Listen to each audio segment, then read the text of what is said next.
Alpha Limited beneficially wholly owns Delta Limited and Lima Limited, and subsequently forms a consolidated group for income tax purposes on 1 July in year 2. From this date, Delta and Lima become part of a single consolidated entity for the purpose of calculating and meeting Alpha's income tax obligations. Upon entry, Alpha inherits certain historical elements from Delta and Lima. While consolidated, Delta's and Lima's transactions and assets are treated as having been undertaken or owned by Alpha. Intragroup dealings between the members are ignored, and Alpha is required to submit a single consolidated income tax return and pay PAYG instalments on behalf of the group. On 30 June in year 3, Lima sells its shares in Delta, and Delta leaves the consolidated group.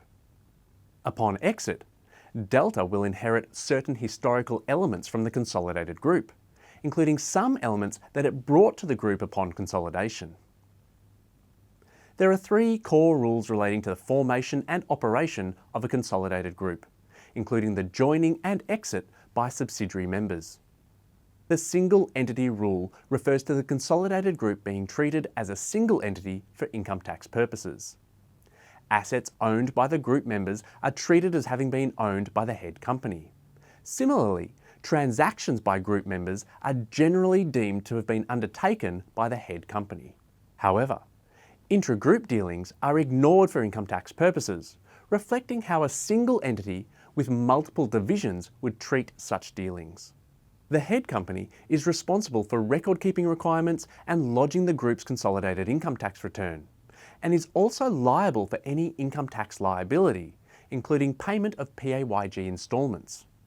However, if the head company defaults on its obligations, each subsidiary member is also jointly and severally liable for the group's income tax liabilities. This could cause significant financial detriment to individual members, so a valid tax sharing agreement can be entered between group members to limit the income tax liability of any individual member to a reasonable amount. The entry history rule applies when the subsidiary joins a consolidated group. It ensures that the income tax history of relevant elements from a joining subsidiary are inherited by the head company. This enables the head company to determine its future taxable income or loss while operating as a consolidated group. Relevant elements include deductions for pre-consolidation expenditure not yet claimed, such as borrowing costs and black hole capital payments, income received but where assessability is deferred until it's earned, such as from prepayments for services, and the history of an asset or liability, such as its original acquisition date and status. However, there are some required modifications to the entry history rule to protect against unwanted outcomes. Some elements, such as a subsidiary's franking credits, are not technically part of the entry history rule because they don't affect the income tax liability of the head company. However, upon joining the consolidated group, it should be noted that any franking account surplus of the subsidiary is transferred to the head company's franking account.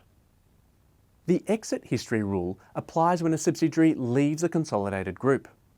It ensures that the income tax history of any asset, liability or business that leaves the consolidated group with a leaving entity is inherited by that leaving entity. The tax history can also include elements that were initially inherited by the head company under the entry history rule. It also ends the single entity rule for the purposes of the leaving entity. The leaving entity inherits the terminating values of all relevant assets, any entitlements to deductions not yet claimed, and any deferred or prepaid income that has not yet been assessed. However, tax losses, franking credits, and foreign income tax offsets are not eligible for transfer and remain with the consolidated group. This is the case even when a franking account surplus of the subsidiary was originally transferred to the head company's franking account upon entry. To recap, there are 3 core rules relating to the formation and operation of consolidated groups. These affect how the income tax history of a joining subsidiary's assets, liabilities and business is treated upon entry to the consolidated group, how the consolidated group operates as a single entity for income tax purposes, and how the income tax history of a leaving subsidiary's assets, liabilities and business is treated upon exit from the consolidated group.